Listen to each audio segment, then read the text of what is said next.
Bonsoir amis de l'horreur et bienvenue dans ce flop 10 des films d'horreur de l'année 2018. Mon flop 10, évidemment. Bon bah le principe vous le connaissez vu que absolument tous les youtubeurs cinéma vont se faire leur petite vidéo top. Pas tous mais la plupart vont faire leur petite vidéo flop. Je suis pas du tout original mais je le fais aussi. Sauf qu'évidemment nous on va se concentrer sur les films d'horreur. Et toute la difficulté dans cet exercice là, c'est que à un moment on va tirer sur l'ambulance. Quand on parle de films d'horreur, de mauvais films d'horreur, la plupart du temps, on sait un petit peu ce qu'on va regarder. On sait d'avance que ça va être mauvais, que ça va être nanardesque, voire que ça va être un navet. Mon flop ne va pas du tout échapper à cette règle. Je vais juste parler de ce qui m'a déçu au moment du visionnage. C'est-à-dire que parfois, il y a des navets, il y a des nanars, il y a des films nuls que j'ai regardés, mais soit je m'y attendais, soit m'ont quand même donné quelque chose, que j'ai apprécié et qui fait qu'aujourd'hui, je les considère pas du tout comme des mauvais films, finalement. Alors que c'est purement personnel et que toutes les autres personnes qui peuplent cette planète trouvent que c'est de la grosse merde. Donc voilà, ça fait de moi quelqu'un d'unique, de spécial, ça fait de moi votre youtubeur préféré, bien évidemment. Non.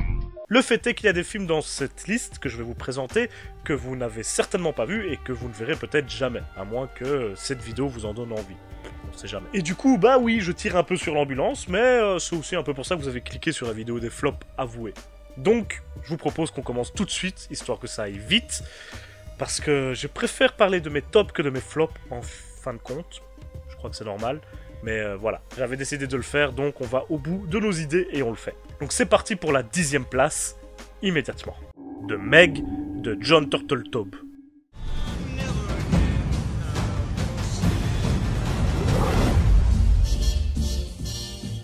Voilà, alors on commence avec un film qui n'a été catalogué par personne comme un film d'horreur, mais pour moi, c'est une règle mathématique, si tu mets des requins géants dans ton film, t'es un film d'horreur. C'est un peu comme les zombies. Tu mets un zombie dans ton film, t'es un film d'horreur aussi. J'en ai rien à foutre. Tu peux être une comédie, un film d'action, ce que tu veux, t'es un film d'horreur aussi. Donc après cette petite explication qui vous aura tous convaincus, j'en suis sûr, de Meg. J'ai beaucoup hésité avant de mettre le film dans mon flop 10 parce qu'au final... Qu'est-ce que c'est de Meg? Pour moi, c'est pas vraiment un film, c'est avant tout un concept, et c'est un concept qui veut nous montrer Jason Statham se taper avec un requin géant. Et au final, est-ce que ce concept a été respecté? Oui, plus ou moins. C'est-à-dire que la scène de combat entre Jason Statham et le mégalodon, elle est un peu décevante, j'ai trouvé. Voilà. Je trouve que le film a trop le cul entre deux chaises en de vouloir être un bon film de requin, toujours moins bon que Les Dents de la Mer bien sûr, mais bon quand même. Et être un nanar de type, alors j'en cite un totalement au hasard, parce qu'il n'a pas grand chose à voir au final, mais Sharknado, ou bien tous les films de requins à 8 têtes, des requins dans les sables, des requins qui volent, j'en passe et des meilleurs. Il se démarque quand même, mine de rien, parce qu'il n'est pas nul comme la plupart des gros navets qu'il y a sur les films de requins, mais il est pas bon, quoi. Moi j'ai regardé ce film, j'ai pas eu le fun que ce film vendait au final. Donc voilà, pour moi, The Meg méritait de figurer dans ce classement. C'est le 10e, c'est-à-dire que c'est le moins pire. C'est volontairement pas français, alors calme ton commentaire, ça va? The Ranger de Jennifer Wexler. Forcé d'essayer. Le mieux, c'est d'abréger ses souffrances. Quoi? Putain, non, fais pas ça! Désolé, gamin. Alors voilà, on commence déjà dans les films que t'as peut-être pas vu ou dont t'as peut-être même pas entendu parler. The Ranger. The Ranger avait tout pour être intéressant. Déjà, c'est un slasher réalisé par une femme et on va pas se mentir, ça court pas les rues. Donc moi, ça m'intéressait de voir un peu une femme jeter son regard sur un type d'œuvre qui est en général assez sexiste. Ça raconte l'histoire d'un ranger dans un parc qui était attaché à une petite fille. Cette petite fille revient des années plus tard avec ses copains, ils sont adolescents, cette espèce de petit punk voyou à 2 balles qui fuit les flics et qui vont se cacher dans le parc parce qu'elle a une maison familiale dans le coin. Donc c'est un parc américain ou canadien, je sais plus, bref, immense. Et ce ranger veut cette fille pour lui tout seul. Et il est prêt à faire beaucoup de choses. C'est un pseudo-slasher. Et c'est pas un bon slasher, parce qu'il tombe vraiment dans tous les clichés, je trouve, du genre. Maintenant, c'est un slasher qui se veut comique. Et les comédies horrifiques, je trouve, personnellement, alors c'est tout à fait subjectif, bien sûr, après tout, c'est un flop, donc c'est d'office subjectif, mais je trouve que soit ça passe, soit ça casse. Et en l'occurrence, là, ça m'a pas du tout tenu en haleine, j'ai pas rigolé une seule fois, il n'y avait pas grand-chose d'imaginatif, j'ai trouvé, et vu que j'ai regardé le film parce qu'il a été proposé par Man Movie, c'est pas la première fois que je suis déçu par une sélection Man Movie, mais... En fait, ce film est osef. Donc voilà pourquoi il n'est pas plus loin dans le classement. Pour moi, c'est un des flops de l'année, c'est une déception, tout simplement. American Nightmare 4 de Gerard McMurray.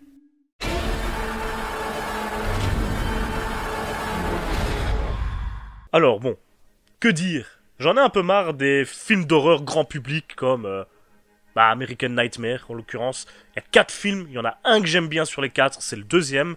Et celui-là, le 4, est probablement le moins bon de tous. J'ai vraiment du mal à le cataloguer film d'horreur encore plus que pour The Meg, mais pour le coup celui-là est catalogué comme tel par tous les sites de référencement et par la plupart des gens.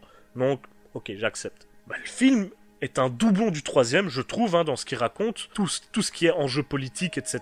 Je trouve qu'il n'ajoute pas grand-chose. Les origines de la purge m'ont pas du tout convaincu, pas plus que les quelques lignes qu'on en disait dans les films précédents, donc ça n'apporte pas grand-chose à ce niveau-là non plus. Et le film est pas intéressant, quoi. Enfin, je veux dire, il est pas du tout fou. Moi, si j'étais réalisateur et que j'avais l'occasion de faire un film comme ça, mais putain, mais il y a moyen de faire des trucs de fou, il y a moyen de faire des trucs complètement barrés. C'est le type de film qui me fait penser à du Battle Royale, à ce genre de choses. Alors, je demande pas que le film soit aussi bon que Battle Royale, c'est pas ça. Mais là, en l'occurrence, c'était juste pas bon. J'ai rien à en dire de ce film, quoi. Tellement c'était, ouais, bof. Le film est une grosse production et c'est juste pas bon. À un moment, qu'est-ce que vous voulez dire de plus? Donc, ce film m'a pas laissé beaucoup de souvenirs. En plus, pour vous dire, il y a quelques scènes dont je me rappelle et d'autres que j'ai trouvé naze, tout ce truc du chef de gang qu'on essaie de faire tuer. On s'en fout. T'as un chef de gang, t'as plein de gangs, t'as plein de trucs, t'as un fou furieux qui se balade dans les rues et ils font rien de cool. À un moment, voilà, désolé, c'est le genre de film pour psychopathes, ça. Donc donne-moi du sang. Et là, c'est un film d'horreur pour les ados, quoi. Donc j'imagine que c'est plus pour moi. Malheureusement, je dois l'accepter. Donc voilà. Death House de Harrison Smith.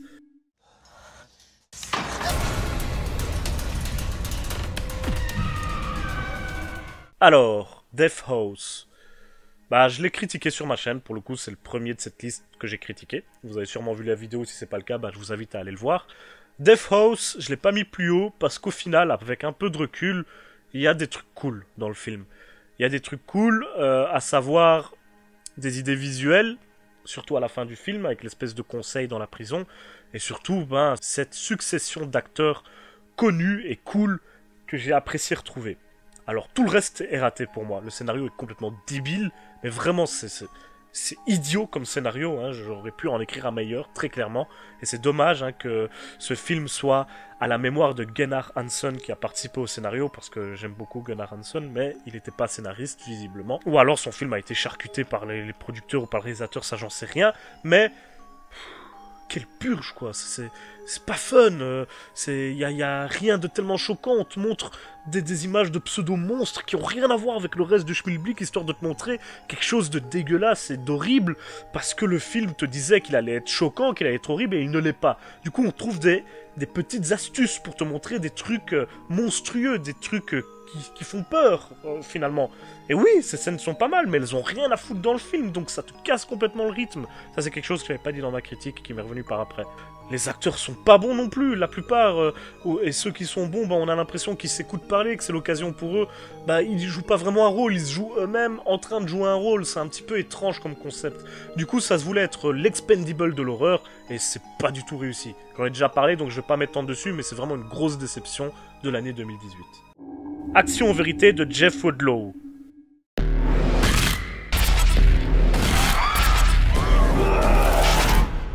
Alors, action ou vérité? J'en ai parlé sur ma chaîne. C'est nul. Slenderman de Sylvain White. Once you see him, you can't unsee him. Alors, là, on est dans de la vraie déception. Parce que Slenderman, j'aime bien le personnage. C'est un personnage qui m'a effrayé à travers les jeux vidéo, à travers les web-séries. Je trouvais le personnage effrayant. Dans ce film, il ne l'est pas. Le film part dans des délires très bizarres pour nous raconter une histoire sur Slenderman. Et il est passé complètement à côté de son sujet pour moi. C'est un échec cuisant. Et c'est vraiment dommage parce que le personnage a un potentiel au niveau du cinéma. Il n'y a pas de problème, on aurait pu en faire quelque chose de cool. Et ça n'a pas été le cas. Et je sais pas trop comment expliquer ça. Le scénario, il se barre dans des délires un peu trop compliqués. On aurait pu faire un truc plus simple. Et qui nous éloigne de la frayeur du personnage en tant que tel. C'est dommage parce qu'on a déjà un personnage iconique avec le Slenderman et on aurait pu utiliser cette iconisation qu'Internet a fait, mais le film le fait pas du tout, quoi. Le film ne met pas du tout ce personnage en avant et du coup c'est même pas un personnage, le Slenderman, c'est... Je sais pas comment expliquer ça, c'est même pas un concept. Le truc se barre complètement en couille et dès le départ, on est un peu ok, pourquoi pas. Et je l'ai aussi critiqué, donc va voir la vidéo, n'hésite pas. Mais le film, va pas le regarder. Je suis pas sûr que quelqu'un a vraiment aimé le film. Hein. C'est super décevant. Et évidemment, c'est produit par Sony. Ah, les films d'horreur produits par Sony, c'est pas très bon en général. Et celui-là n'est pas une exception à la règle. Donc, dommage, mais c'est comme ça, c'est nul. Cherokee Creek de Todd Jenkins.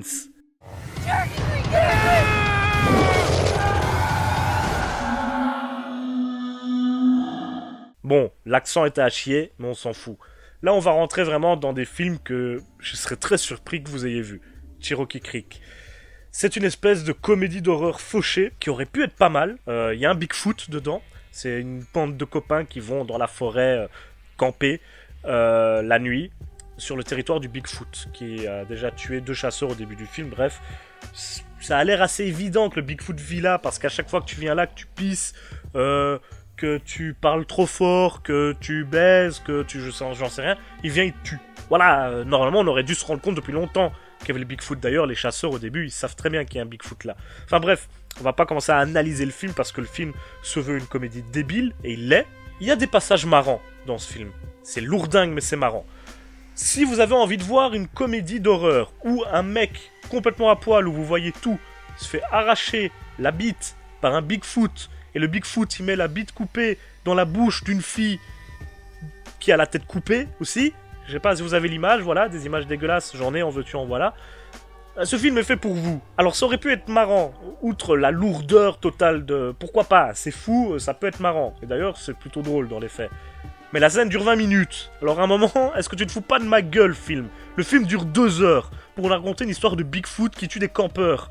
Et en mode humour lourd à 200% avec des filles à poil tout le long du film. Donc au moins, si t'aimes bien les filles toutes nues, bah, ce que je peux comprendre, hein, bah le film, il y a des filles toutes nues.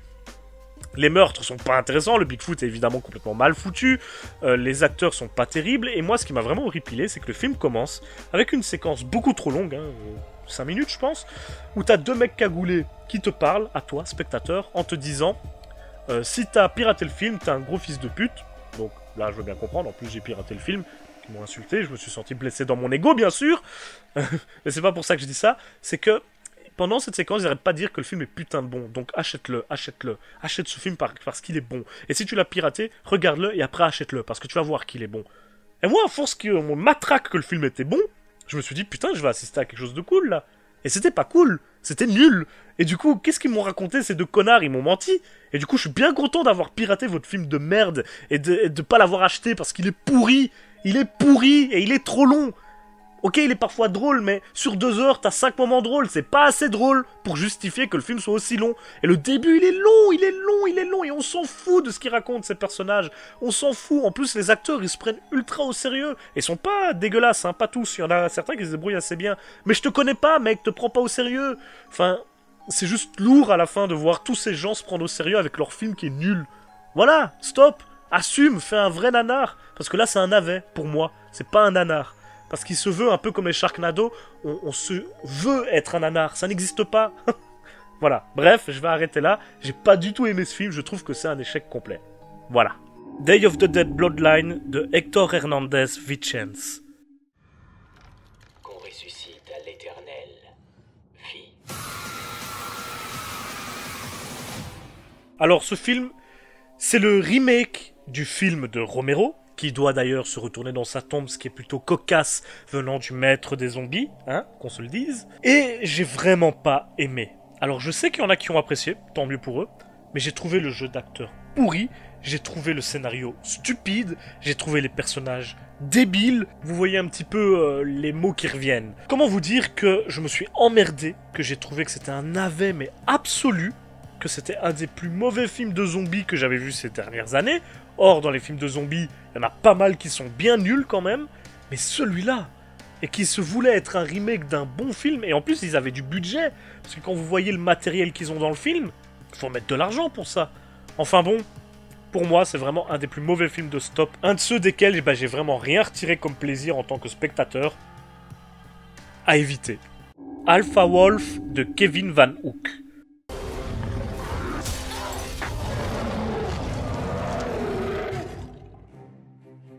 Voilà, très certainement un film dont vous n'avez jamais entendu parler.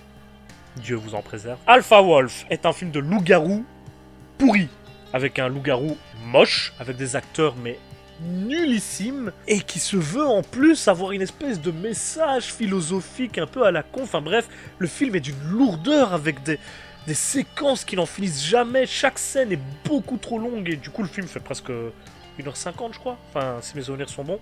Et j'essaie d'effacer ce film de mes souvenirs si vous voyez un petit peu le concept. Ce film est vraiment mais d'une nullité abyssale. Encore une fois, le film de loup-garou c'est un film qui a connu pas mal de navets, hein, qu'on se le dise. Mais celui-là alors, quelle purge quoi. Donc alors je vais vous faire une petite révélation. Ces 2 derniers jours, j'ai regardé beaucoup de films. Beaucoup de films que j'avais depuis longtemps, mais que j'avais pas encore eu le temps de regarder. Des films sortis cette année, dans le but de pouvoir faire un top flop qui tienne compte de tous ces métrages. Celui-là en faisait partie. Et forcément, je l'ai vu il y a pas longtemps, donc il est bien dans ma tête, là. Et c'est pour ça peut-être que mon ressenti global est faussé, que j'ai pas assez de recul. Mais franchement, je crois pas. C'était vraiment nul. C'était vraiment de la merde. Donc... il y a des scènes de sexe qui sont absolument pas bien filmées. Je veux dire, même un film porno le fait mieux. Enfin, vous me direz, c'est l'unique but du film porno. Mais ici, je comprends pas très bien le but du film. Parce que si c'était de vous faire peur, la tête du loup-garou, elle fait pas peur. Voilà, donc à quel moment on va ressentir quelque chose devant ce film? Ah, peut-être devant les scènes de cul. Eh ben non, parce qu'elles sont mal filmées. Parce qu'elles sont pourries, quoi. Waouh, c'était vraiment de la merde. Vous voyez, dans les films d'horreur amateurs, on est en droit d'attendre certaines choses. Par exemple, je sais pas si vous connaissez le film... Escape from Cannibal Farm, l'évasion de la ferme cannibale, c'est un film amateur, semi-pro. Il est nul, j'ai vraiment pas aimé. Mais il y avait des trucs, il y avait des moments un petit peu gore, il y avait un méchant qui avait un costume un petit peu sympa, il y avait des choses. Mais dans Alpha Wolf, il n'y a rien. Il n'y a absolument rien. Donc ne regardez pas Alpha Wolf. Bah de toute façon, à mon avis, vous n'en aviez pas l'intention, vous n'aviez jamais entendu parler de ce film avant que je l'évoque dans mon flop. Et voilà. Romina de Diego Cohen.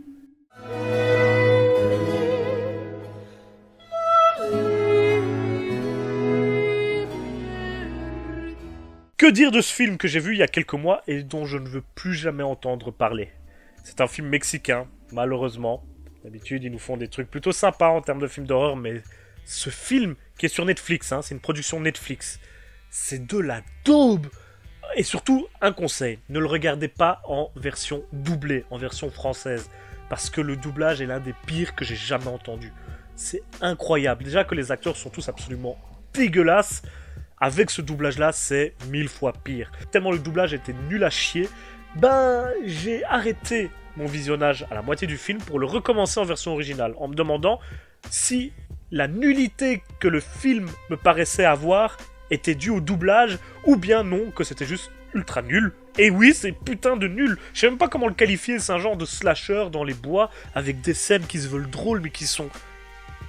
Quoi? Enfin, ce film n'a vraiment rien de bien, c'est une purge. Autant devant Alpha Wolf, on peut se moquer du loup-garou, à la limite, avec des potes. Autant devant Romina, mais...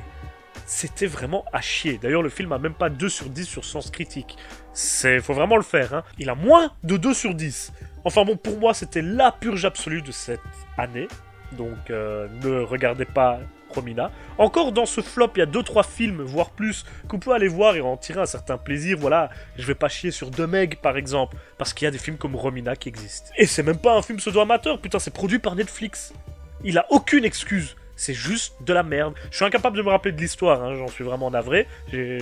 Voilà, j'ai fait un blackout complet par rapport à ce film. Mais tout ce que je peux vous dire, c'est que c'est d'une nullité.